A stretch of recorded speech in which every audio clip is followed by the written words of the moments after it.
series that premiered January 20th, 2008 that went all the way to September 29th, 2013. Eventually having a sequel film, El Camino, a Breaking Bad movie, in October 11th, 2019 exclusively on Netflix, and the later prequel series Better Call Saul that ran from February 8th, 2015 all the way to August 15th, 2022.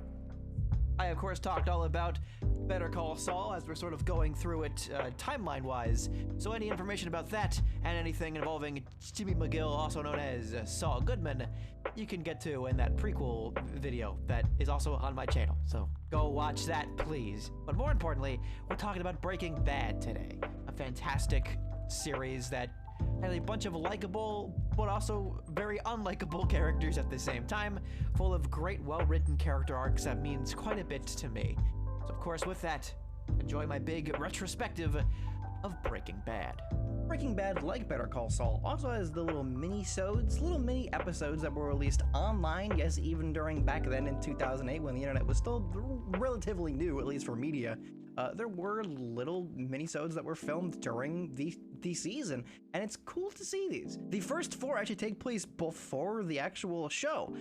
2 of them aren't really anything. It's just Marie, talking to her psychologist by, recording a video for them, and one of them is her and Hank just, doing, weird, awkward stuff. But 2 of them I find very interesting, one of which is Twat Hammer, which is released a little bit during season 2, so it was made then but takes place beforehand, which is Jesse before ever really getting involved with all this, trying to make a successful career with his band. It's a band that's mentioned several times throughout the show. It's nothing that's crazy big, but it's stuff that shows that Jesse genuinely had passions that he was actually pretty good at, but it seems that his parents never really gave him the actual support that he wanted for these sorts of things and really only cared when it was stuff that they wanted him to do. It's something that could have been an avenue for something more interesting and a better life for Jesse that he unfortunately never really gets. And the one I find the most interesting is Wedding Day, which is Hank and Marie's wedding day. Walter is there sort of giving him support as Hank is almost having second thoughts because yes, actually he cheated on Marie the day before their wedding with a hooker, which is so weird to think that that happened in the show. But it's a good showing of these 2 characters' relationship and where they are during this time. Hank is this bumbling idiot that thinks he knows everything, and in fact, when it comes to it, doesn't really know as much as he really claims to be. And Walter, though he seems to be the bumbling idiot that doesn't really seem to go for anything and isn't really all that ambitious, he's a very, very smart guy that knows how to deal with situations like this, at least dealing with other people. It's a good introduction towards the relationship and where their arcs will really go, which is, in the most interesting way, an opposite direction from each other. It's very apparent in the series proper itself when we get to Walter's big 50th birthday. The whole day where everything in terms of the Walter part of this plot really begins.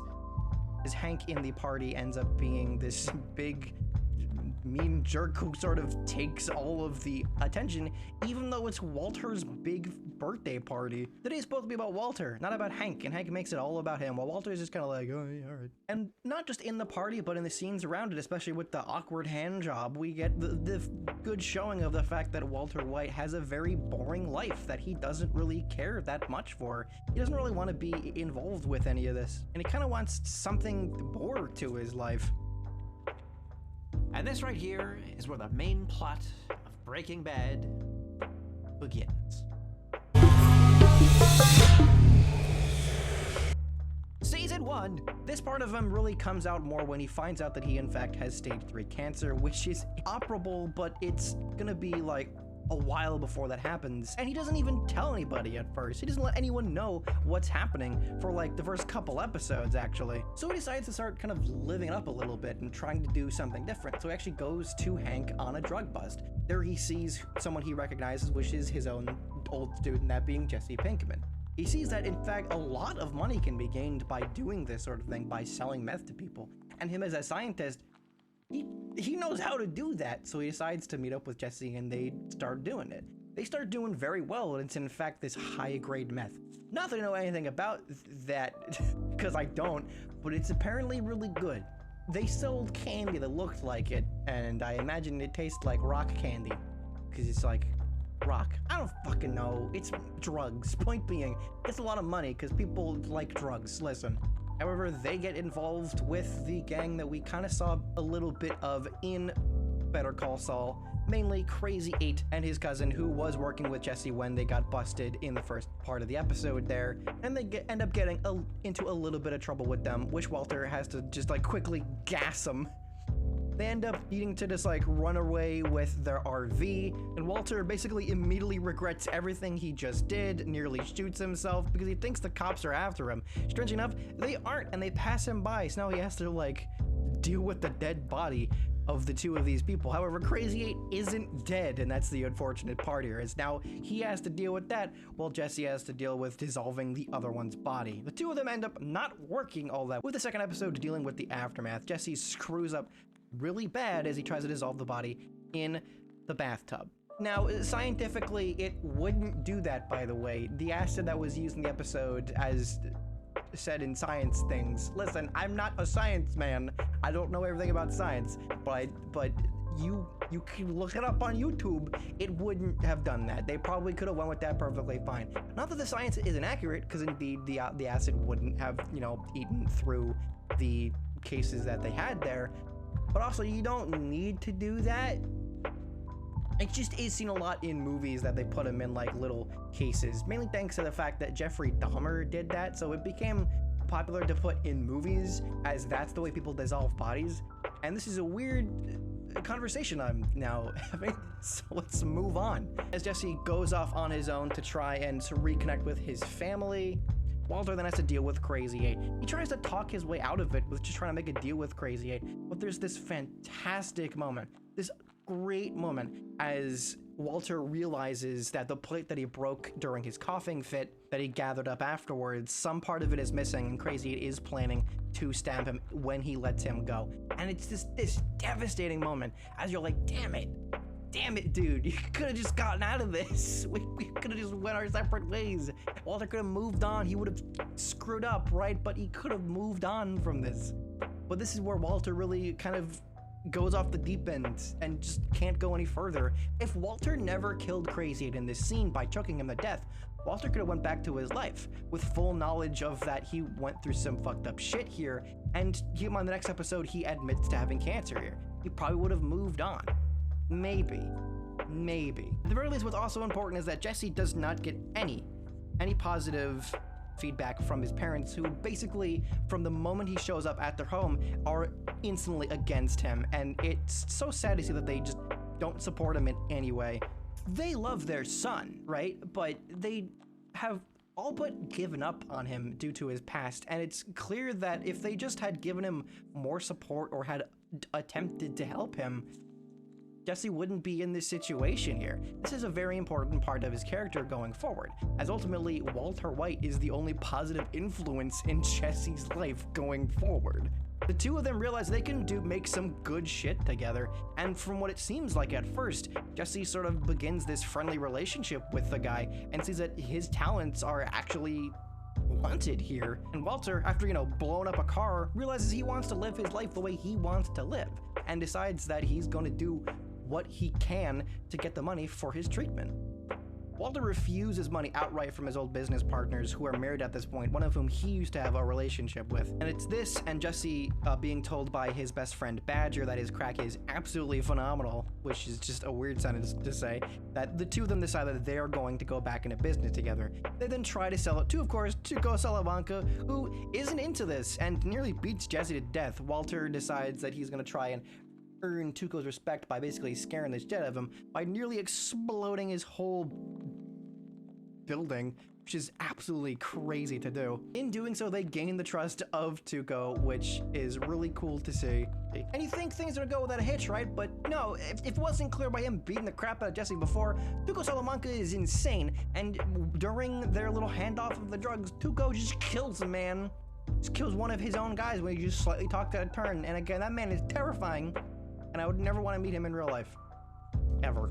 7 episodes because of the writer's strike, which affected several shows during this time, including certain other major shows that you may have heard were going during this time. This is the real beginning of the show. It's kind of the weakest season of the show, but it does show the beginnings of Walter White and Jesse Pinkman. Walter, an honest, humble, and moral man, is fully focused on his family and is scared to do anything in his life as he's very unambitious because he wants to just like keep his family and keep his life where it was. However, even back here, Walter has a bit of an ego. There's a reason he left his old business partners, because he wanted to do his own stuff. He wanted the credit and that he wasn't getting. And it's in this attempt to finally get some recognition for the work that he knows he can do well, does he push himself into this drug business. He starts becoming a person who's a lot less afraid, and certainly not afraid to lie to his family. By the end of the season, starts to build this aura around himself, at least to pretend to be this guy in order to force himself to continue doing this work,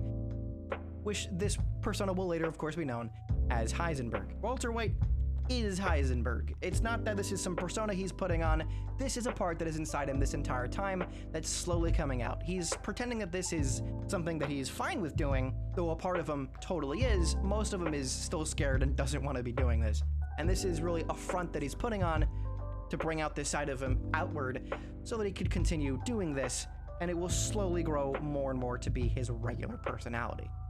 And as mentioned throughout this, he gets Jesse involved with all of this, realizing this is how he gets any respect, and he's enabled by Walter, who he soon begins to respect and trust after seeing the admittedly genuinely cool shit that this guy could do with the, you know, explodey building and all of that. There's other stuff that happens this season. Hank and Marie also have their own, like, sort of mini arcs, if that makes sense. The other three major characters are, of course, in Walter's family, and they aren't as important yet right now, but it is notable that Marie and Skyler have this weird subplot in this season where Marie has been like stealing things a bunch, and it's never really important. It's clear that it's this stress thing that she does when things get really bad, but it's just like, not really though. And Skyler and her fighting over it is just I don't fucking care. So Walter is lying to his family. He ends up making Skyler think that Walter Jr., Walter's son,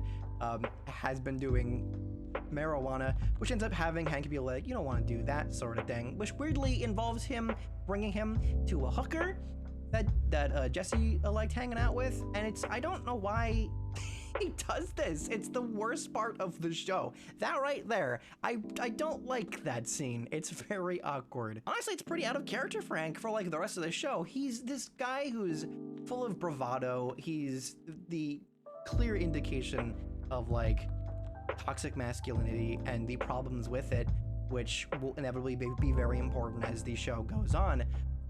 But also, like, he wouldn't have done that in like any other part of the show. If he did that, I'd be like, whoa, what happened? Where did this take a turn? It's just weird that this is how we get introduced to the character. Still a cool season though, still some great TV, but it really gets good in those last two episodes where the real crux of the show starts coming together, and by the end of it, Breaking Bad really becomes the show that we absolutely loved over the next 4 seasons.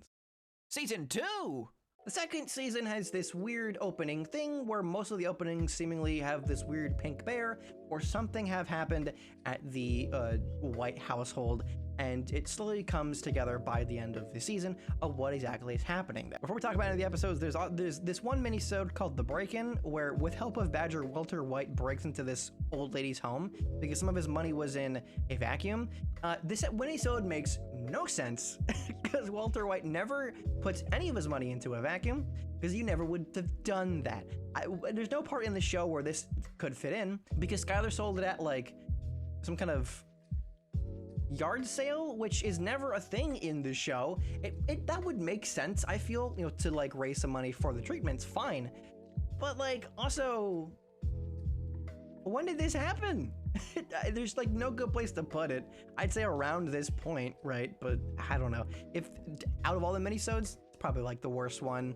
Hugo seemingly is being looked at by the DEA and decides to hide himself, weirdly bringing Walter and Jesse with them, simply because Blue Sky is just that great. They're now forced in this home with this crazy madman and his ring-a-ding-a-dingin' grandpa, where ultimately they try to poison him with ricin, which they are easily able to make. It's some cool science that they explain how they're able to make this thing. But for the next 2 episodes, it is very tense, and it's probably the most tensest the show gets. I don't know what I would do. I have always been scared of being kidnapped, personally. Not as much nowadays. I feel like then I'm a grown-ass man. It's a little bit hard to, like, try and kidnap me. But still, being tied up in this place where you are just at the most disadvantaged, yeah, with a crazy man far away where you don't know where you are in the desert, yeah, I will not know what I'd be doing here. Fucking Hector is just like ring-a-dinging, and he's just like trying to point out that Walter and Jesse are like planning stuff because Hector's evil. Don't think he's innocent ever. Hank, following the fact that Skyler tells him that Walter was talking to Jesse Pinkman, he follows Jesse's car to where Tuco Salamanca's home was, and thankfully enough is able to kill Tuco Salamanca, ending his whole life entirely, ending his reign of terror. Hector does get put into a elderly home for the rest of the show, but we'll see him again. Walter basically has to pretend to not have been involved in any of this, even though personally, I probably would have been like, holy shit, I got kidnapped, and I would have tried my best to just, I don't know, not have pinned any of it on the crack I've been making.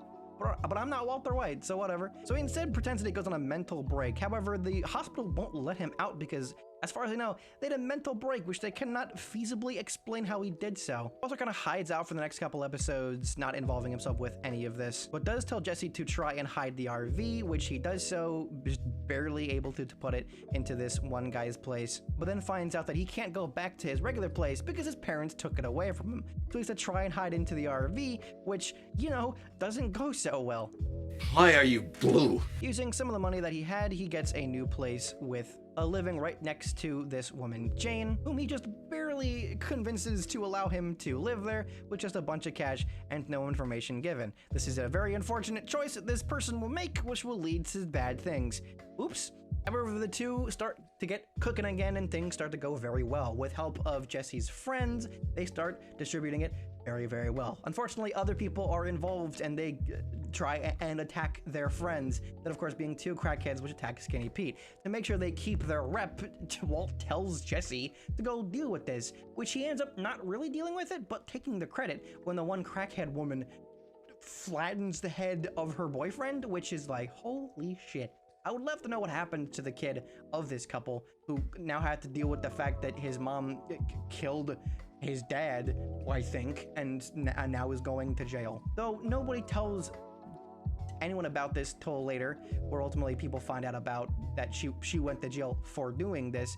But Jesse gets the rep, and now they use this rep to scare other people around them to continue selling. Also, at around this point, Hank starts working with the higher DEA people at El Paso and starts working with fucking Machete, who plays this informant known as El Tortuga. He, of course, is working with the Salamancas and is a big drug dealer for them, but he ends up being found out, and as the DEA are about to do this big, confrontation with the people that he was supposed to lead to them, all they really find out is a turtle with his head on it. And when they look there, it explodes. This is the wildest thing that happens in the show. Exploding head turtle.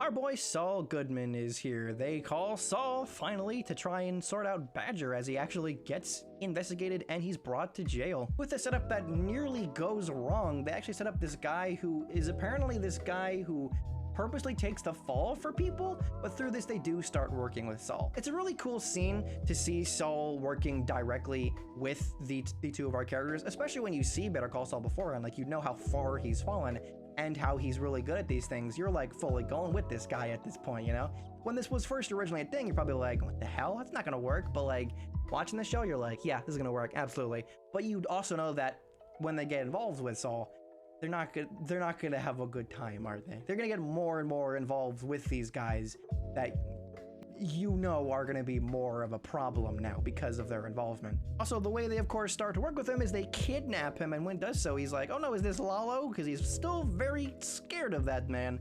He was never told if he was killed or not. There's a couple mini-sodes that are all about Saul's commercials and like some testimonies from people that he's taken out. One of which is literally Wendy, who's the hooker that, Hank tried to put with Walter Jr. Uh, and one of which is the Badger, which is cool. Also a weird like live cam for Saul for some reason. I like that he did that at one point. That's just the one thing I can really add from this. It's like, here's some more commercials that are canonically a thing. And also one time he tried to live stream himself in like 2008. Speaking of Better Call Saul, our two boys get stuck out in the desert for an episode where they really deal with their mortality and how they really aren't sure if this was the right place they should go. If it's any place that they could have easily turned around, it could have been this episode. Jesse could have really realized that he could have a better life with this woman that he's been connecting with, as throughout these couple episodes he starts connecting more and more with Jane. How he even meets her dad, who's played by Q, by the way. And I watched this show before I watched all of Star Trek, so I forgot that Q was in this, and I went back into this. I was like, wait a second. But though they are able to get the RV started and able to get back to their regular homes, Walt finds out that he's going into remission. And during this big pool party where they're celebrating this fact, Walter sort of fucks up the party as he starts to just like try and more emulate the way Hank was. Hank, in the same way, was trying to like push Walter Jr. to do more stuff, to be a man, to be what he considers to be a man. And Walter before was never really able to do that sort of thing. Because and that's the reason why Walter Jr. always thought Hank was the cooler guy. Well, Hank now is a little bit propensive. Like after seeing that he nearly died there, he comes back to just the regular smaller time DEA, and now he's just trying to just like cool off because now he just has like full on panic attacks triggered by anything that's like involving the potential of, oh, I don't know, exploding head turtle. Still insane.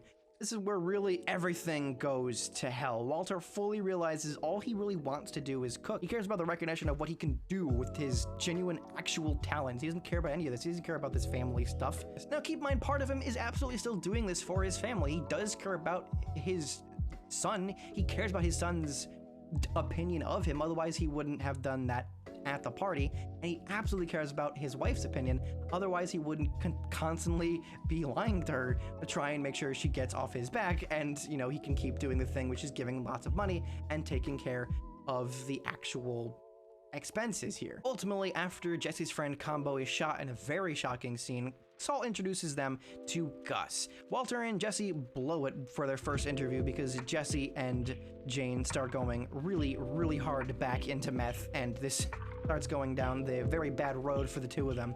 However, Walter is able to go back and fix the situation as he goes back and shows his initiative as Gus goes, sure, I'll work with you. Your stuff is good. Also, I'm Gus. Hi, look at me. Even me being nice is absolutely terrifying. However, right when things start going good for Walter, they start going bad for Walter. Jesse and Jane decide they don't want to be part of this for the exact same reasons. They want to live their own lives not connected to either of their fathers, with Walter being sort of like a father figure in this discussion. And Jesse, though under duress from Jane, asks for his share of the money and just wants to leave. Walter, though feeling this sort of father-son connection, really just wants Jesse for his own wants and desires so he could help him cook because he feels like that he really can't do it on his own. So it's these mixed feelings that really get him involved in this situation, as ultimately, though he is just like, no, Jesse, you're not gonna get it, does give it to him and wishes him the best of luck. Unfortunately, they blow it immediately because guess what happens? But they blow a bunch of it on crack. As they're doing that, Q and Walter actually meet up in a bar and they have this discussion of the two of them sort of relenting to each other about their situations without even realizing that their situations are very much connected. It's a great moment between the two, a fantastic acting moment between two fantastic actors. And this, of course, leads into them immediately having to deal with the aftermath of the things that they kind of caused. Jane's dad had been very much not okay with what had been happening, and when he had caught Jane and Jesse together, he basically threatened Jane with getting everything taken from her and her being put back into rehab. And that probably would have been the best thing for her. And if she just decided to go with this instead of deciding to run away with Jesse and just having like one last little crack before they stop forever, which is never the case, by the way. There's never one last one. It constantly continues when it's that sort of thing. Addiction is a horrible thing, and this show does not shy away from the fact that it is a terrible thing that human beings are unable to deal with the moment the moment they get involved with stuff like that. Sure, they may show the like cool sides of being a fun drug dealer, but they do not shy away from the fact that this can result in the death of people you care about, either from being shot by people who are the people selling it, by being stabbed by the people who are buying it, or dying from using it. That's exactly what happens. As Walter, in this one last attempt to reach out to Jesse to say goodbye to him, he finds Jane dying. And in one last moment of Walter White being the Walter White that we knew, he fully becomes morally compromised as he lets Jane die. With help of Saul, Mike cleans the house and cleans up all the evidence, and they call the police to sort of tell them that he just sort of walked in on it. Jane's dad sees Jane be zipped up into a body bag. It is a horrible scene, as in it's a great scene. It's very well done, but it's horrifying. This stress leads to him eventually leading to the Wayfarer crash, which leads into the opening bits of the whole season. Skyler, who'd been pregnant for the first season and a half, had her baby during this point, which is a very important part for Walter, who really goes back into wanting to do the, making blue sky for his family, not just because he wants to help them, but because he wants to leave something for them. Though again, as mentioned, it is still for him. This becomes clear as the show goes on, but even as early as season 1, but especially in season 2, Walter continues to be more and more selfish and more money focused, and begins to become more and more fine with allowing bad things to happen with people, as long as it gets him what he wants. And though he cares for Jesse, he doesn't really actually care about his happiness itself unless it involves stuff that makes Walter White happy. And that's very unfortunate. Jesse, who becomes a concern to Walter as Walter does care about him and his future, knowing that he can do great stuff, especially together, will become a bit of an obstacle for Walter as sort of throughout the next season and a half or so. By the end of this, he puts him in rehab, knowing that he will hopefully help him in the future if he's able to get over this, which is ultimately what he promises Gus of, yeah, hopefully we can bring Jesse in if he gets out of rehab perfectly fine. As Skyler, now that she has given birth to her daughter, is tired of Walter constantly lying to her. Ultimately, she finds out about his second phone and that he's been away all the time and that he's involved with something, drug involved, and when she especially finds out that in fact the money did not come from their rich friends, she decides at a time that she's going to leave Walter. He's doing something that she does not want to be part of. She has kids to take care of, and she doesn't even know if she wants him to be even involved with those kids. Keep in mind, at this point, Walter Jr. was starting to really care for his father a lot more than he ever had, even setting up a whole site for him, and he really started to care more for his father, and through this, Walter sort of joins the audience, as they did at the time of airing, in not liking that Skyler just didn't understand. I wanted to get into a section of the video called, "Is Skyler White actually that bad?"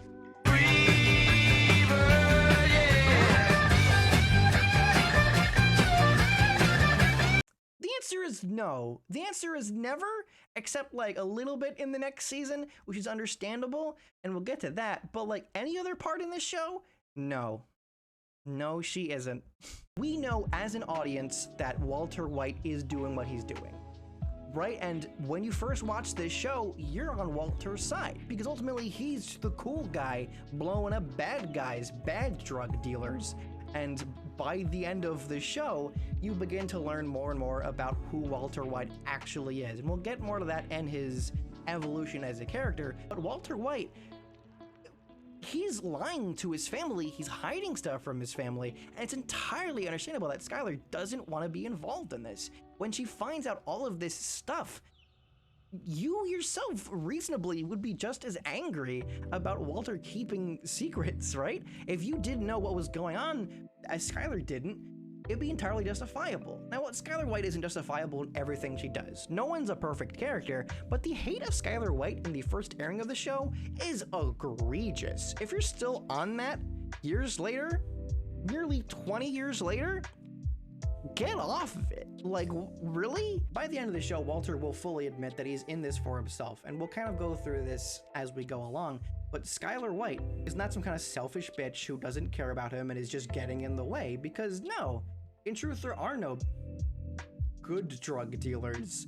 Nothing that Walter is doing is okay here, and it's entirely reasonable that you'll want to get the fuck away from this as soon as possible. You can point to what will happen in the next season, and yeah, sure, that's something that shouldn't have happened, and Skyler is in the wrong for doing that, but just because she did that thing does not make her suddenly in the wrong for everything else she did. Personally, I'm entirely on Skyler White's side in terms of her trying to leave Walter and trying to stop him from doing anything drug involved, because guess what?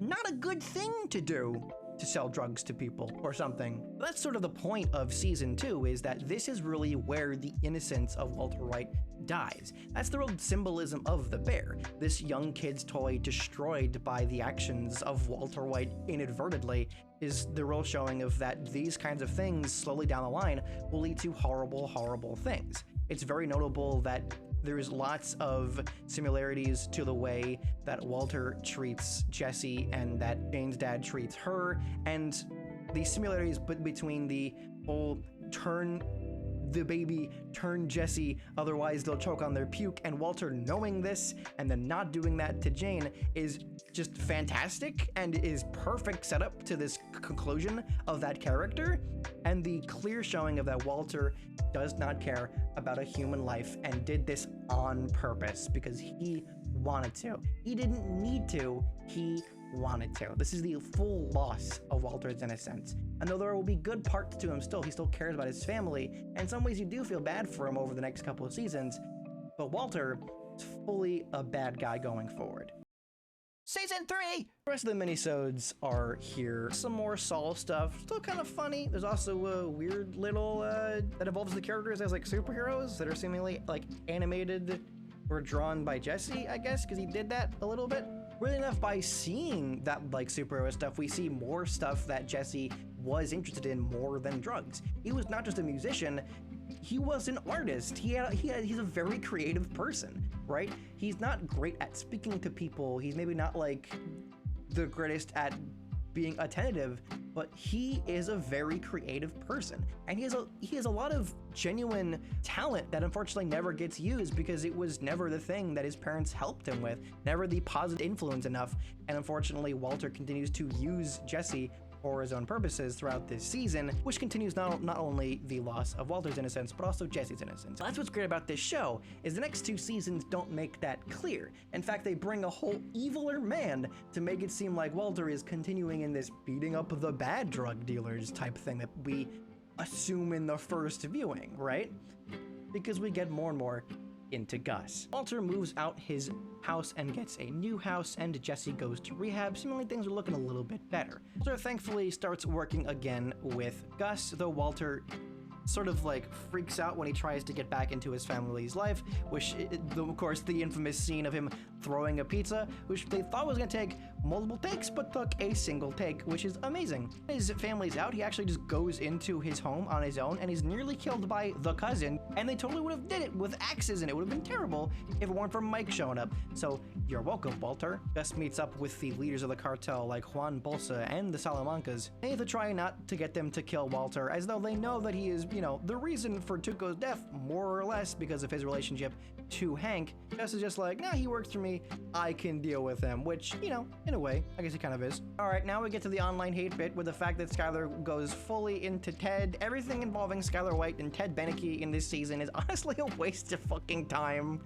It's stupid. Part of it's understandable. Skyler begins to see a life a little bit outward of this boring ass life she's led with Walter, but at the end of it feels very guilty because she fell in love with Walter. Walter is still the man that she fell in love with. She loves the place that she's in with Ted, but does not care for Ted. And as cringy as that happy birthday scene is, it's fucking right? But like, the worst part of it is when she does start sleeping with Ted, which keep in mind, at that point, her and Walter were about to get like divorced. You know, am I on Ross's side? Is that what happens in Friends? I don't know, that show sucks. We were on a break! However, knowing about this, Walter tries to go to Ted's work and tries to kick his ass and is just like stopped by Mike. And it's thankfully brought back into the whole deal with Gus because Walter has been out being berserk dealing with his family. Gus hasn't been working with Walter, so he tried to get with Jesse. Mainly this was just a bargaining chip so he can try and get Walter to finally work with him, and he does. He starts working with Gail, and the two of them work so well together, like very well together. They're almost like friends, and it's cool. They're like science buddies. It's actually kind of cool, but Walter ends up getting tired of this, which, wow, my guy, you're such a douche. Remember that RV? Hank is on the trail of it and nearly finds it. Walter tries to drive it away, but Jesse tries to stop him, which nearly gets the two of them caught. Thanks to the guy at the junk place, they actually scare off Hank because technically the RV is a home, and Hank doesn't have a warrant. He can't get a warrant because by the time he has a warrant to come check it out, it's being crushed. It, like similar to the car in Better Call Saul, is a sad scene a little bit because by this point, it's been like 2.5 seasons. You really grew to love this RV. This was the like main place they were making all this stuff. This was where the like setting was. This is where these characters really connected and all that. And it sucks to see it go. Oh, even in like the same episode, we actually find out where Jesse got the RV from, which was from Combo. Sort of. He took it from his aunt, but you know, whatever. I find this very interesting because in the exact next episode, they do a similar thing, but with the cousins, where they show the origin of them and show how absolutely nuts Hector can be and why they grew up to be the way they did. There's a thing with shows of having the like, oh, now here's a thing about their past, now you'll feel bad about them. However, I already did like these characters, like by this point, and it certainly helps, again, if you watch Better Call Saul beforehand. You know their history, you know what they can do, you know why they kind of need to be taken down. But yeah, they nearly kill Hank, who they go for instead, and Hank is able to get the better of them. He kills one of them and takes down the other, who is now in jail, because guess what? His limbs are cut off. Walter starts getting Jesse to work with him because he just feels better with working with Jesse. You kind of feel bad for them just kicking out Gale, even though he was clearly much better at it. And especially will just get worse by the fact that he starts just trying to sell the drugs they're making here on his own to people in his support group. Kinda just fucked up there, Jesse. Things technically seemingly start to get better for our characters. Skyler starts working with Walter like fully as she starts to try and find a new place so that they could, you know, launder their money. It's literally the laundromat that Walter once worked at, so she has to deal with, you know, Big Eyebrow Man, which is very funny. With Skyler done with the whole Ted Beneke thing, it's cool to see her back into the life of Walter, even though it's clearly a bad choice because now she's literally helping him do crimes, which makes her, you know, complicit in the crimes that are going to happen and the bad things that are going to happen very soon. And Jesse starts realizing what he's doing is very much wrong and that there is a potential for him to move on from this and live a better life as he starts dealing with Andrea, a recovering addict who has a young son that Jesse sort of takes to as someone who he sees himself in and can sort of realize he could give this kid a better life. Kind of want Jesse to have a better life, and you're almost starting to root for Walter a little bit here. A little bit, but not really though. It's still not a good idea. Hank, on the other hand, is indeed injured. He is in the hospital. Hank is in a very different arc than Walter. He's beginning to learn to really calm down and to trust other people and to really open up. Him and Marie are closer than they ever have been, and this is especially showed by another weird, awkward hand job. Why is there multiple of these? Though weirdly, awkward hand jobs show you the like difference in where these characters are now. You know, Hank and Marie used to do crazy sex things, but now Walter and Skyler are doing it when they used to be the ones doing the weird awkward hand jobs and having a caring relationship. Now it's Hank and Marie. Not that Hank and Marie didn't have a caring relationship, but they're a lot more open with each other than they used to. I'm gonna never say the word awkward hand job ever again, hopefully. But that does lead us into what Walter and Jesse are doing in this season and how it leads into the Fly episode. This season, Walter is more and more becoming unjustified in the way he's acting. He's becoming more erratic, more just mad at things, and he's becoming more controlling due to his inability to be able to do so. He's finding himself wanting to control more and more, and he is realizing that he has no way out. So that's the reason he's becoming more and more crazed and neurotic, because he used to have an out. He used to be dying of cancer. He had a reason for doing this, or a reason he could convince himself in doing that he was doing the right thing, but he isn't. He never was, and now he realizes that he has to do this just purely because he's now stuck in the game and because he likes doing it. And this inability to really deal with this realization of this is the real him, he's becoming the Heisenberg that he pretended to be, and that he's the guy who's responsible for his brother-in-law nearly dying. He's the one who pushed away his wife, even though she's coming back into his life. And he's the one who had Jane die. With this, and with Jesse's drug use, and the fact that he's not getting as much money as Walter is, because in fact Saul is taking a bigger cut from Jesse's, the two of them start to kind of separate, and it comes to this crossroad by the end of this series of that Walter's gonna have to deal with Jesse in some way, especially once he finds out that Jesse is selling drugs to his support group there. There's this real struggle throughout this season between Walter and Jesse. It's very much epitomized by that whole scene when, right after Hank realizes that this seemingly emergency call about his wife that had scared him away from trying to break down the door of the RV was in fact just from someone, and he actually blamed Jesse and nearly beat him to death. It's during this weakened, beaten state that Jesse goes on this big rant of how much he hates Walter and how much he's beginning to really see through the whole veil of what Walter really wants Jesse for, just as someone to sort of like continue his legacy and someone that Walter can sort of use for his own purposes. It's this big struggle that begins happening throughout this season that begins to push these characters away from each other that Walter now has to deal with, and the fact that he's feeling this massive amount of guilt for getting him, his family, and Jesse all into this situation, which he now no longer has any control of. That's the reason the Fly episode is actually a really good episode. Not the best one, but not the worst one. Like, no, it's a cool symbolic episode because the Fly ends up being everything that Walter is mad about, everything that he is terrified about, everything he doesn't have control of. He is this massive control freak the entire series, and though he's never this erratic, he has been losing sleep this whole time. He has a lot less control over himself, but it's mostly because the fact that when he first sees this Fly, he remembers Jane, and now this Fly is a constant reminder of his mistakes and his lack of control over his whole situation, and more importantly over Jesse, and where this might lead if Jesse ends up being a problem for him, as he might end up being. Jesse may be this exact same problem. He may have to be an insect who's gotten in and is a problem that needs to be dealt with before they ever cook again. This episode though is a bottle episode, and it's nothing really that spectacular, right? But it's a great episode for Walter's character. We really see the absolute weakest he ever has been for a long time, because he really hasn't been for the last whole 2 seasons. He's begun to really gain control over everything because he wants to control everything, even if it pushes away people that he supposedly cared about. You know, he's gotten like cool cars for his son before, he'll do it again later, because he just wants to do that, right? He wants fully control over his life. And this is one of those things where he realizes that he doesn't have that control. It's also just good slapstick humor. I mean, look at that guy.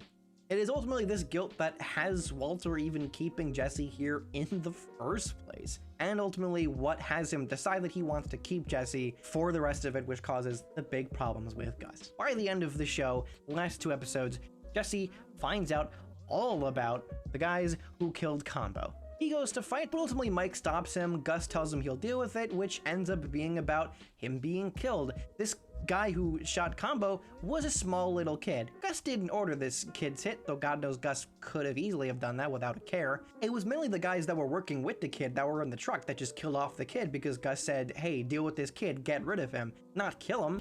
Because of this, Jesse goes to kill them, and right when seemingly Jesse's about to get killed by them, Walter smashes into them with a car, because in that moment he chooses Jesse. He chooses Jesse over the whole potential that both of them might die for crossing Gus. Gus now shows his hand in the best way possible by going, Jesse's going to be gone now. He's going to go somewhere else. And you're going to work with Gale because you're going to do what I tell you to do. And this reasonable guy who was always kind of mysterious, who was seemingly this nice guy even though he had this other side to him, has fully sowed his bad side. This guy who we weren't sure was the antagonist or not fully becomes it by the end of this season and fully shows that Gus is a problem. Unfortunately, Gale is part of this problem that Walter sort of convinces Jesse to deal with, and Jesse, without any hesitation, seeing that Walter is the main guy he has to trust because Walter saved his life and has his best intentions, goes off and shoots Gale. Now Jesse is part of this big war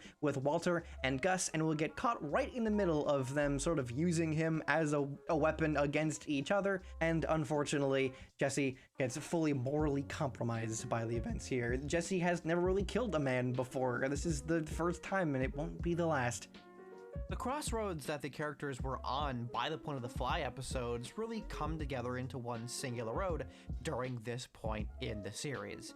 Jesse, though at this point begun to figure out what Walter is all about, and the fact that he knows that Walter really just wants to use him for his own desires and reasons, he's begun to just sort of feel him as this sort of father figure and doesn't really care, because he's very desperate to really be seen as an equal, because Walter is the only amount of positive influence that is in Jesse's life at this point. From the fact that so much bad stuff has happened and how much the fact he's alienated from his family, Walter's his sort of sense of normalcy. And Walter finally sticking up for him and nearly like ruining their whole deal because of what Jesse was doing really sort of sells it to him. And Walter fully becomes the most morally compromised he ever has been this entire series. A very good showing of the man he has become, which is fully Heisenberg, is by the fact that he, way more easily than he ever had in season 1, just ran over and killed some guys. It is a shocking moment that just shows you how easily he can do this now, because he's begun to become more like the people that he's worked with. So much to the point that he doesn't just see Gus as this problem. He doesn't just see Gus as this guy he has to deal with and work with because he has to be here. He is slowly, as mentioned, becoming more and more part of this drug trade, because now that he doesn't have his cancer, at least he thinks so, as we'll see later on, they will come back, but that's later. But right now he feels like he can't do anything but deal with this. He is now stuck in this, and he might as well try and get as much money as possible. This problem with greed will become a bigger problem as this will go on, as Gus becomes less the bad guy and more this rival of business that ultimately Walter has to make sure that him and Jesse swat down like a fly before Gus realizes they are the flies. And by the end of the season, Gus has begun to realize that, and this is what makes season 4 quite crazy. Season 4! Season 4 begins with a nice little flashback of Gus's genuine hopes for Gale and that they could hopefully do great stuff together. It's clear Gus actually genuinely cared for this guy and is this like top, I guess, student of Gus. Gus, however, though he knows that this was entirely because of Walter and Jesse, doesn't kill them. He kills the guy who tried to do the drugs instead of them to try and prove that they didn't need the two of them. Gus just kills him. Gus just walks in, puts on some cover, grabs the guy, slits his throat, takes it off, straightens his tie, and is just like, get back to work. It's an amazing scene, man. It's awesome. Jesse after this goes full mental breakdown and starts partying like crazy for the next couple episodes, fully diving back into his drug problems, and it becomes a big problem. For the first time it does it with the crazy dubstep music, it looks like it's fun, but then it happens constantly. Day after day after day after day. The party never stops, which is cool words to think about, but like, honestly, no.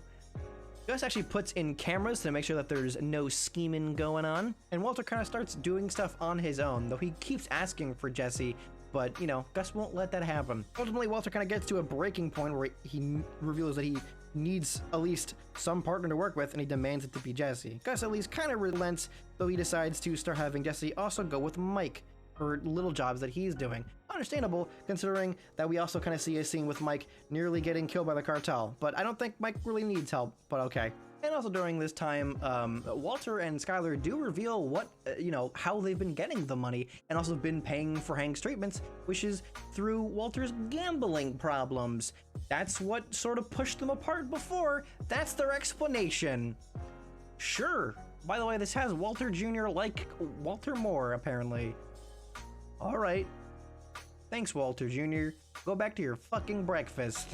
But yes, Mike and Jesse actually start to connect throughout this season as Jesse starts being brought onto some of his weird runs. And for the most part, originally he hates it, but actually begins to sort of get used to it, and they begin to connect, and it's kind of cool. Meanwhile, Hank starts getting closer and closer to Walter. Seeing that things are starting to sort of lose control, Walter tries to take full control of the situation, which leads to a great scene as Skyler, with the potential that someone might show up and kill them in the same way that someone had killed Gale, Walter assures her that no one will come to his door, for he is the one that goes to their doors.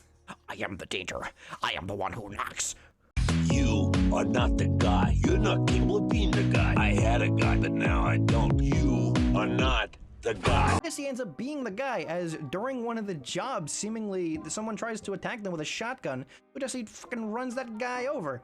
Weirdly enough, though, it's a cool scene that shows you that Jesse has a lot of potential and is totally going to be loyal to Mike, as he doesn't just run away, he goes to find Mike later. It was actually a setup, and it was just a test from Gus, which is just like 4D thinking, my guy. Gus's prints are found at Gail's apartment, and the DEA questions him, but Gus sort of just tells them that he was part of some sort of program, and he didn't know what was going on, and he gets away with it, which is, boy, that was the closest Gus has ever caught by the DEA. This is around the same point where, of course, also looking into it, they find a sort of love letter where it's to WW, where, of course, technically, Walter basically tells Hank that he, in fact, is WW Walter White, Heisenberg. However, Hank doesn't really question him yet. In fact, he still is fully on to Gus, so he decides to actually ask Walter to help him track him. Gus knows this and is just like, yes, go ahead and do it. Do the tracker. It doesn't work because just drives back and forth because clearly he takes a second car to any other drug stuff, which is 4D thinking, my guy. What are you thinking? Throughout the season, we get so many great moments with Gus. He's this terrifying man, he is insanely smart, and we find out why he really hates the Salamancas and what he's trying to do. He had a boyfriend that he tried to go into business with the Salamancas. With the two of them, they started Los Pollos Hermanos. They were doing, crack on the side.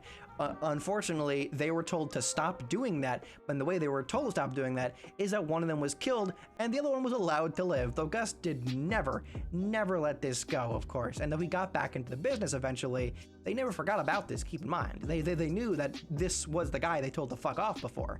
But his chef ends up being so good that they just eventually, down the line, get told to work with them. Mike and Jesse are brought to Mexico after Jesse is invited to do so at a dinner in which Walter tells Jesse to try and poison Gus, which Jesse is unable to do so. There wasn't a moment Jesse and Walter really have a big falling out because it starts to seem that like Jesse really isn't the person that he should have stood up for and that Walter really risks everything for no good reason. He also starts seeing that Jesse's being used against him, is being turned against him, not only as this person to potentially just pick up from Walter because Walter is a liability, but more importantly that Walter needs Jesse because he not only cares for him, but also sees that he is his best tool at making the meth. Jesse is also unable to poison him when he goes to Mexico, and in fact almost goes to his side when Mike and Gus basically help Jesse survive when they deal with another part of the cartel trying to kill them there. However, thankfully enough, they're able to go to the meth super lab down there,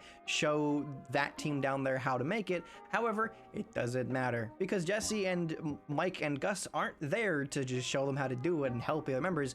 They're there to get all of the heads of the cartel to be like, yay, we're doing a great job, and then to poison their drinks.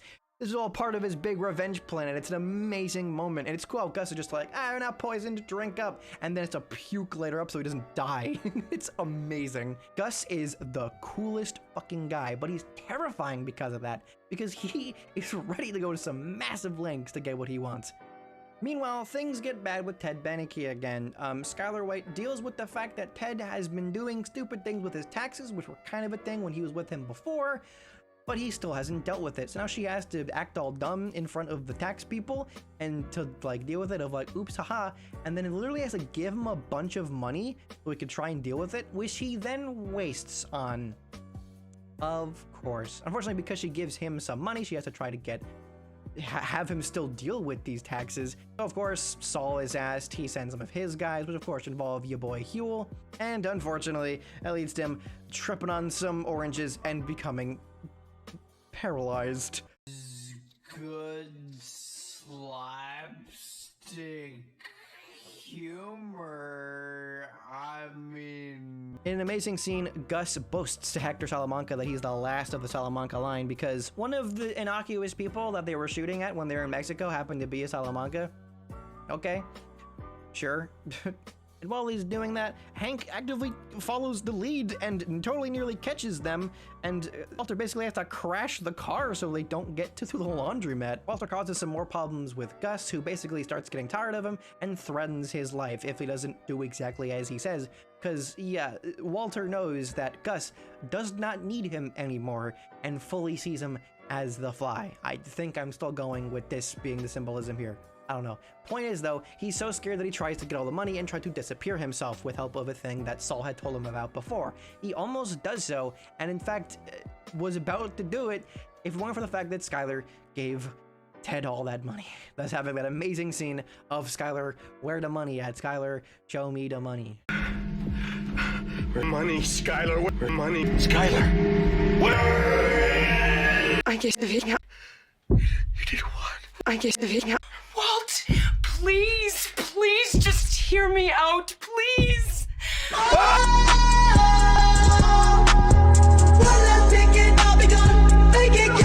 While Walter goes full crazy to try and go and kill Gus. He has a perfect plan to just like keep the little tracker, find out where he went, and put a little bomb on it. Jesse is convinced to help him with this scene, but only after a fantastic scene where Walter is confronted by him because Jesse rightfully assumes that his girlfriend's son Brock was poisoned by Walter.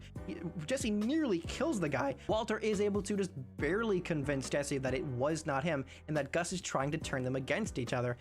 Thus, the two of them set up a plan to try and get Gus killed by coming to the place where Brock was staying. Thus, the two of them set up a plan to try and get Gus to the hospital where Brock was staying, and it nearly works. But Gus stops and looks around and turns around, somehow knowing that there's a bomb under that car.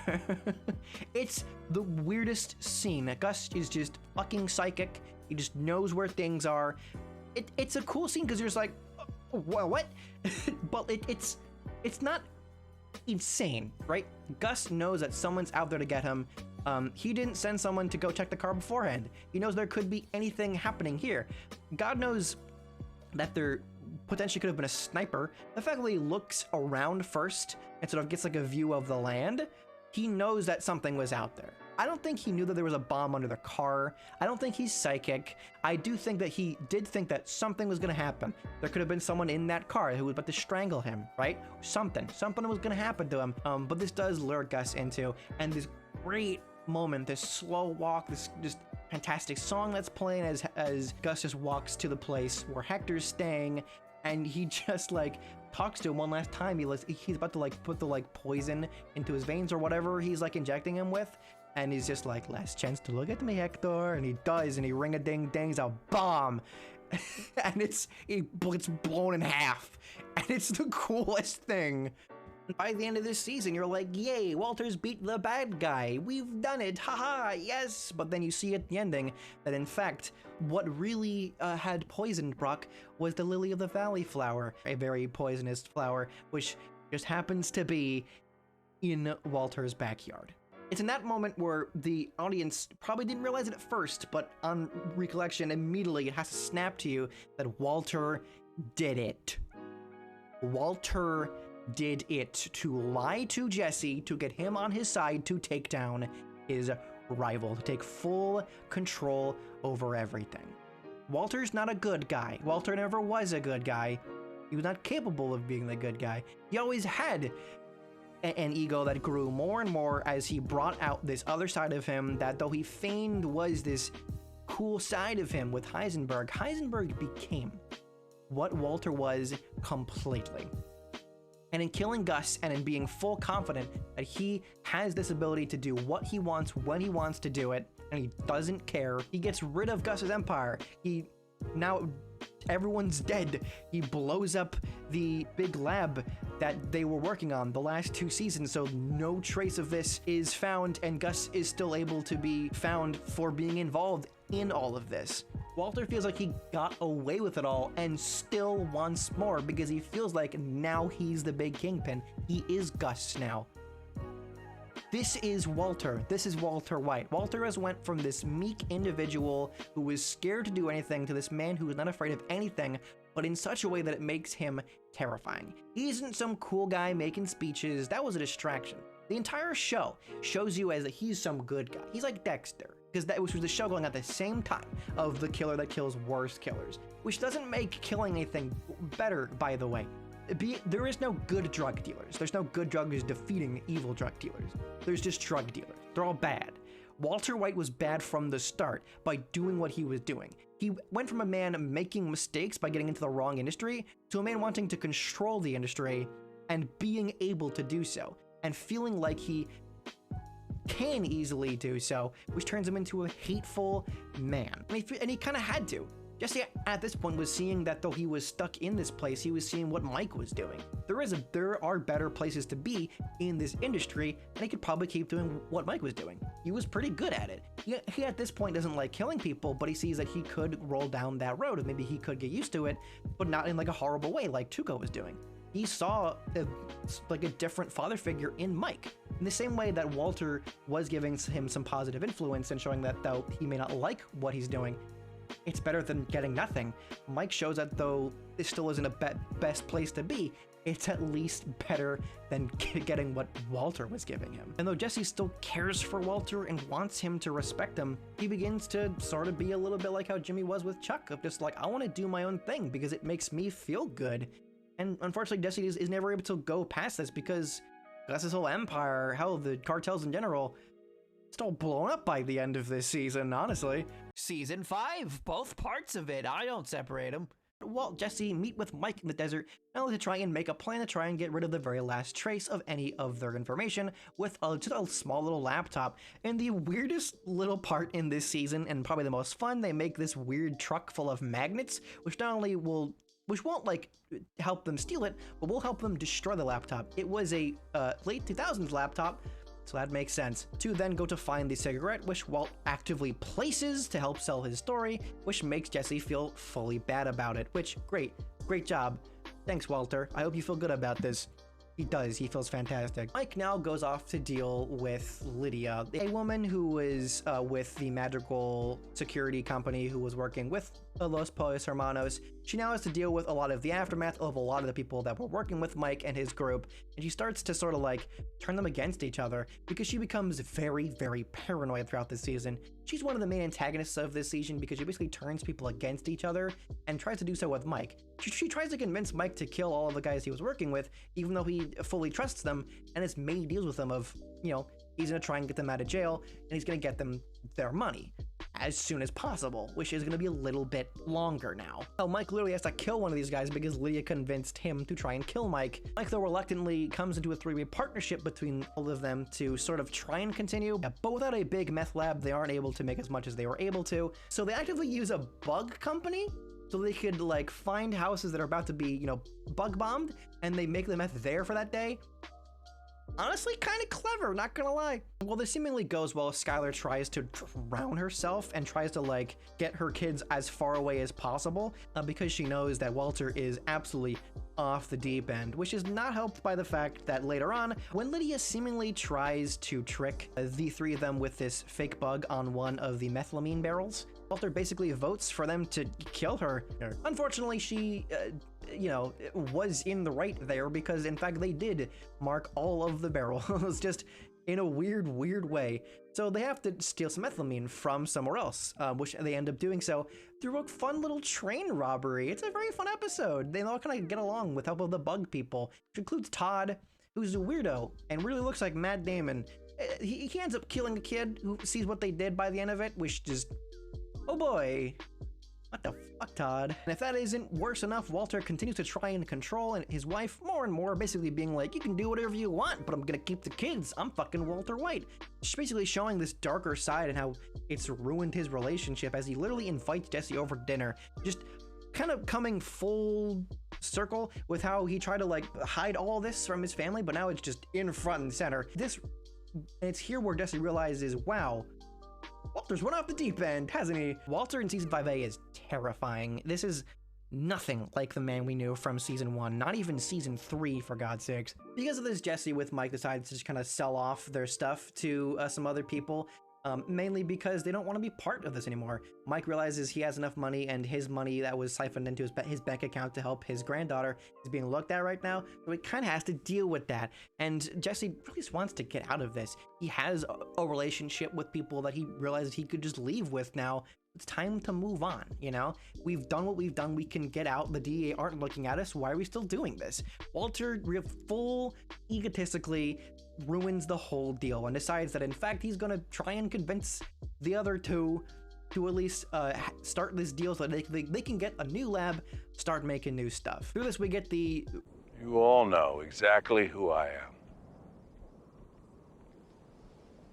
Say my name. No one is around you. Say, baby, I love you. There's a little bit of infighting going on. Walter ultimately gives Jesse his share of the money for selling all the methylamine. But the unfortunate part is, oh boy, Mike does not make it out of here. Mike, who tries to get the name because he's also turned against Mike thanks to Lydia being, you know, paranoid as all hell, ends up killing Mike pointlessly, and it just feels so sad. This scene is so emotional because you know that there's like a family waiting for him. He wanted to just like get out of this now. How he never wanted to be involved with this at all, and seeing Better Call Saul all the way up to this point makes this scene just so sad. Walter continues going off the deep end by actively working with Todd, fully trusting him and his neo-Nazi uncle and neo-Nazi gang to kill all of Mike's men, and oh boy, is it a stab fest. It's insane, to the point that even Saul himself starts realizing he has to get out of Dodge immediately, and even gives Jesse a gun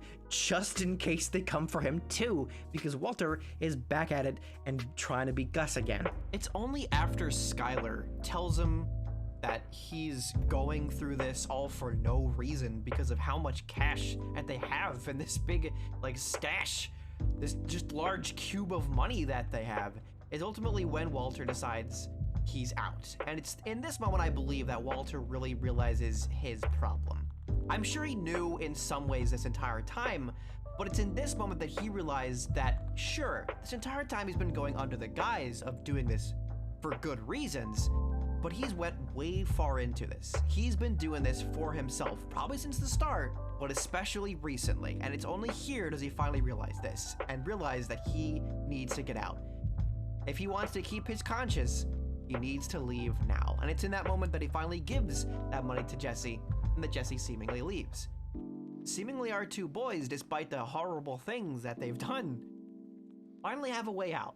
And it's in the like middle of season 5 that seemingly a good ending might have happened. Walter tries to hide his money even, and gets Huel and Kuby, who sleep on it for a second or two, to shove it in some barrels and go and bury it.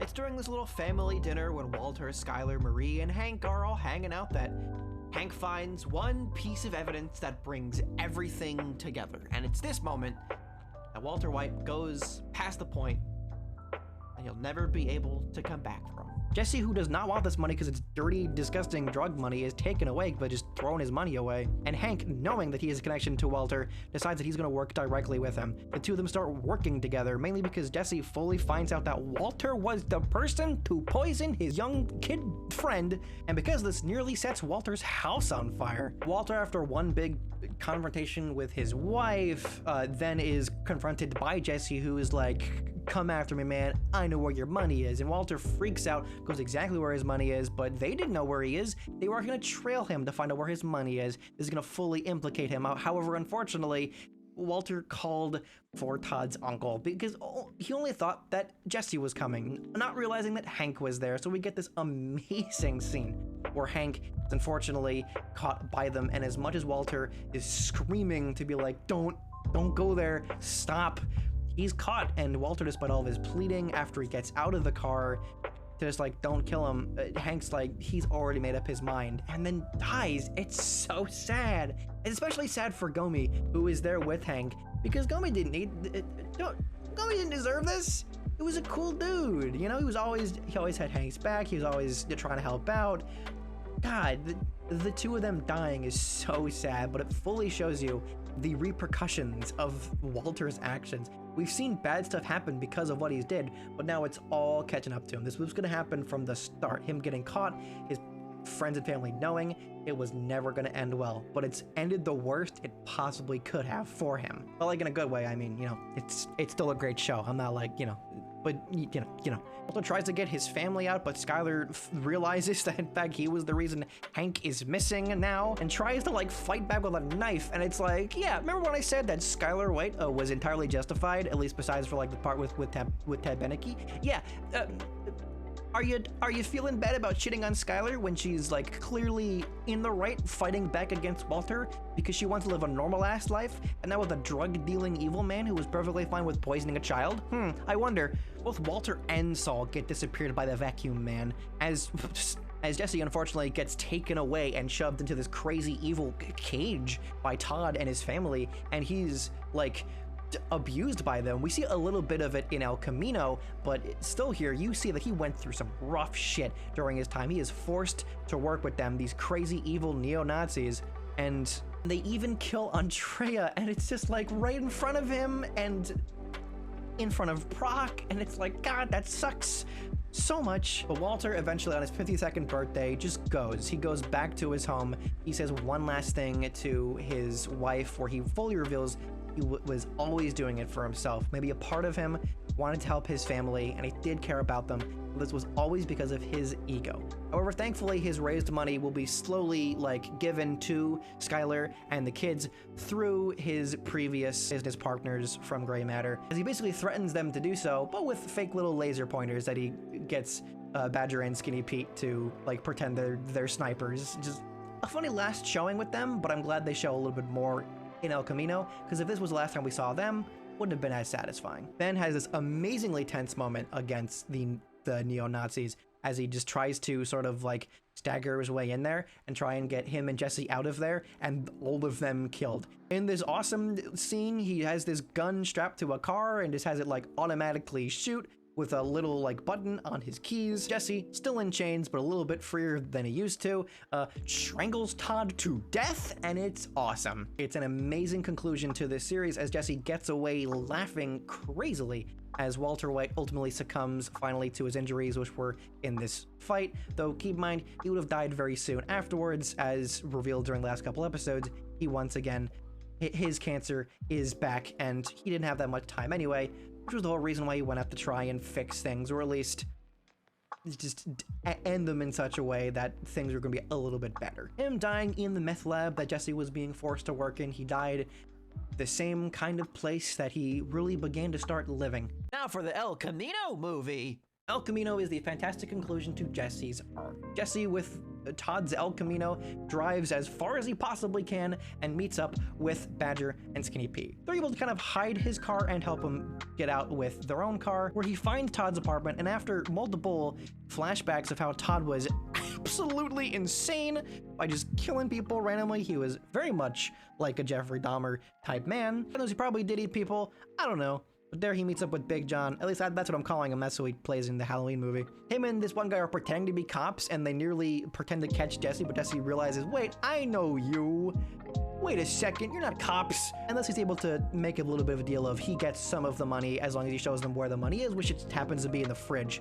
This is only after, by the way, Jesse tears up the whole place. But of course, a third of the money isn't enough for him to disappear himself with the vacuum man, who is asking for a little bit more because, of course, you know, he can't fully trust Jesse, because last time he tried to do that, Jesse fucking ran. So he confronts the guy, takes him down, which is entirely fine because they were entirely complicit in helping build the evil cage torture device, which had Jesse kept down the entire time. So they were complicit with neo-Nazis, and they're evil. So yeah, fuck them. He also blows up their place, finally destroying any potential of anyone else ever being shoved in something like that. So that's a great, satisfying moment for him to really destroy the thing that kept him tied down for like 2 years. He leaves a note for Brock with the vacuum man, who will sort of send it to him as he just, you know, is vacuumed and escapes to Alaska, which is a very nice ending to this character. You know, he's able to go away, far away from anything he knew, and he can just do what he wants now. He can live a new life. What this means for him is unclear, but it doesn't really matter. He's able to to really put back his past. He's able to move on. Him, in the last moments of this movie, thinks back to Walter, their very first moment together, right after, you know, dealing with their first batch. They went to like a Waffle House and they really talked about the future, and you saw like season 1 Walter White again, how though he made some mistakes, he really did feel like he did care about Jesse. He does care about his future,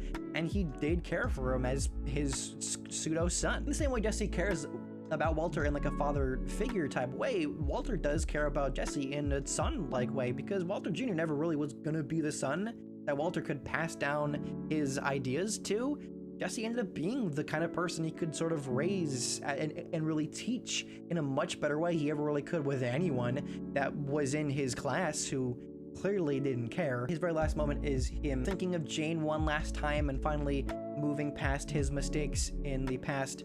And it's just a very great emotional conclusion to Jesse's arc, is that he finally gets some peace and moves on with his life, hopefully with something that will make him happy. And I should definitely say that the announcement trailer of the El Camino showed off that Skinny Pete was indeed questioned by the cops, but he didn't tell them a goddamn thing, because that would be a snitching, and you know what happens with them. El Camino is a fantastic movie. It's this awesome, artsy, very great conclusion to Jesse's arc, but also this great like return of the Breaking Bad feel. As a person who loved Breaking Bad, I loved coming back to these characters, though only like a day after the finale, it was like 6 years later, and besides Todd looking a little bit chubbier than he did before, everyone felt like they came right into the role immediately, like they never left it, and it was really great. This was the right way to conclude it, especially with Badger and Skinny Pete. I kind of didn't like that they had this like almost comedic last little appearance. They were Jesse's friend, they were important characters, and it's cool to have them have this great like goodbye scene with him of just like, you're my friends, you're awesome, this is goodbye. And that's a great scene. That's what I was hoping for, and I'm very glad we finally got that. Now for the like end of Better Call Saul. I hope you enjoyed watching of Breaking Bad before I got to Better Call Saul. I hope that wasn't annoying for everyone who wanted to see me watch the end of Better Call Saul. Anyway, here it is. Okay, so to finish off, after El Camino is, of course, the rest of Better Call Saul. Part of me wants to say that the finale of the series should really be El Camino, but indeed the Gene stuff with Better Call Saul happens here. Every season of Better Call Saul begins with a black and white scenes involving Gene, the man who he is now after Saul gets disappeared by the Vacuum Man. He's working at a Cinnabon he really, really hates, and he's actually met by this guy who is a taxi driver who actively recognizes him. Again, I'm thinking this maybe was set up in Slip and Jimmy. I'm unclear about that, but okay. As we get to the last 3 episodes, to try and get this guy off his trail, he ends up trying to scare him off by like meeting up with his mom, and also by helping him pull off one big scam, which was mainly to try and scare him, which, you know, it nearly gets them caught super easily. Though to make this all work, he ends up becoming good friends with the security guard, who's played by the same actor as Jerry from Parks and Recs. Jerry, get out. It ends up going up without a hitch, but this gets Gene / Saul / Jimmy back into the whole, you know, wanting to pull these off because he's just so fun and actively profitable, which ends up being his big downfall. There's some flashbacks to Breaking Bad throughout Better Call Saul as well. And Saul deciding that he's going to disappear himself. He's shredding everything in the second to last episode, which involves him, in fact, being caught that first time by Jesse and Walter, and where we find out that it like stalled a little bit and that he was quickly questioning where his life had gotten to by this point, and how he's just like, wow, is this what it's gonna be like now? Hopefully it's profitable, I guess. Gene actually later is told the weird guy that Mike was working with, that apparently Saul was helping launder some of his money, into the funny recurring gag of the laser tag throughout Breaking Bad. Yeah, all that stuff was caught, so he's definitely in jail now. Meanwhile, Huel is in Huel's Rules, coming to CBS this Thursday. Huel's Rules, AMC. Now we're funny. Second to last episode shows Kim actively living a much boring life where she doesn't really care about her current situation, where eventually she becomes a little bit too guilty, where she finally decides that she's going to admit to framing Howard and setting up his suicide because she's just tired of living with this guilt. while Gene continues to try and do some more of the fun little stuff, and you're thinking, oh, maybe this will end off good for the guy. But his partner ends up getting caught, and in order to try and get him out of the jail, he tries to, do some more of his good old Slip and Jimmy stuff. However, his partner's mom finds out exactly who he is. He finds out that he was Saul Goodman by finding some of his commercials, mainly the one you all know, and through this she calls the police. Gene is arrested, and though he tries with help of his recurring rival throughout the season to basically get out of it, which he almost does, he in fact is about to only get 7 years. But after finding out that Kim basically let just all of it out in the open, he decides so is he. And in this amazing final moment, he admits to the court everything he's ever done, everything he ever caused, and everything he wasn't able to say outwards. He did everything with Lalo and Howard and Chuck and Walter, and it's especially thanks to, in fact, Marie showing up to be like, you suck, Gene, Saul, Jimmy, that Gene/Saul is finally able to become the Jimmy McGill that we knew from season 1 again. Finally a guy who's wanting to do what's right, to have this better future, even if it's in jail because of what he's done. He's finally a person who's able to really look at himself again and really do the right thing. He has one last moment with Kim, who's allowed in to have one last little smoke, which perfectly parallels the first scene they ever had with each other. So by the end, our 4 or 5 main characters have a couple different conclusions. Gus, who I'm sort of counting as a main character, the biggest villain of the franchise, gets the just full end of ultimately being killed and his empire being exposed and turned down. Mike, unfortunately, gets out of it the worst, as he didn't deserve this, but he got in this business knowing that it probably wasn't going to end well, and he sort of had one last little look to the horizon, feeling that hopefully things will go well. Hopefully they do, but we'll never really know, will we? Walter also gets an unfortunate but justified conclusion, as he also dies where he is, which was the only way it was going to ever end. When you have a character like this who's very morally compromised, who is an anti-hero, you either have them redeemed or you have them caught or killed. And by the point of season 5, Walter needed to die. Other 2 main characters, Jesse and Saul/Jimmy/Gene, they get out of it pretty well. Though Gene is in jail for God knows how long for being complicit in, crimes, horrible crimes, he at least did go out the right way. He admitted to his faults and didn't take the easy way out. They finally did the right thing and finally became the person that Kim fell in love with originally, the person that we really saw in the beginning of Better Call Saul when he was Jimmy McGill, especially when he finally took that name back at the end. He really earned it once again. Well, of course, who gets it off the best is Jesse. Ultimately, the most innocent out of everyone is able to get the real good conclusion. He is able to redeem himself. He's able to get over the bad things that happened in his past. He's able to say one final goodbye to his parents, to his friends, to the people he cared about, and this life in general, to finally move on to be in a place where he's finally himself and somewhere where he doesn't really need anyone to be the person that's giving him positive influence. He can be the person that makes himself proud. And that concludes the whole part of the franchise. All the arcs come to this very natural, very greatly written conclusion. Now, not everything about all these shows and movie are perfect, right? Obviously, Slip and Jimmy is terrible. And parts of Better Call Saul aren't, the most entertaining or a little bit slow, but they are this fantastic court drama. And Breaking Bad is this great, very smartly written show with a lot of symbolism that could go over your head real easily when you don't think about, the weird color theory it has, which is a topic I'm not even going to go into. But whether it be writing, acting, sound, music, choreography, just everything about Breaking Bad is fantastic. There are a couple moments that are a little bit weird. The Ted Beneke stuff isn't all pointless, but I feel like could have been less in there, if that makes sense. A couple scenes feel like they're trying a little bit too hard. Like, did they need to have him buy the car the first time and then blow it up? A little bit weird. Or with Hank trying to bring in like Walter Jr. to the hooker, it was weird. There's a couple of scenes like that. They're just like, I get what you're trying to go for. This part wasn't needed. But like everything around it, these seasons, even with the spattered moments where you're like, all right, whatever, let's move on. The whole series is something that's just great, moment after moment after moment that is, besides quotable, is this fantastic story about a man that slowly goes down the worst path possible. In fact, multiple people who go down the worst path possible. As mentioned by the conclusion, the real point of the show really was to pretend that Walter White was the good guy, which is the reason why a lot of people don't like Skyler. But by the end of the show, and especially after every watch, you really realize that Walter was never a good guy. He was never going to be a good guy. Okay, I'm not going to do that again. I'm sorry. But yeah, the point is, the show knew that people were going to react like this and tricks you in thinking that he's the guy to root for.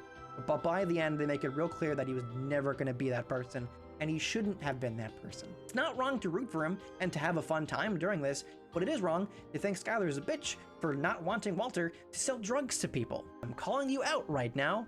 Go ahead, be angry. You're wrong. But again, not everyone's perfect. There's not a single perfect character in here.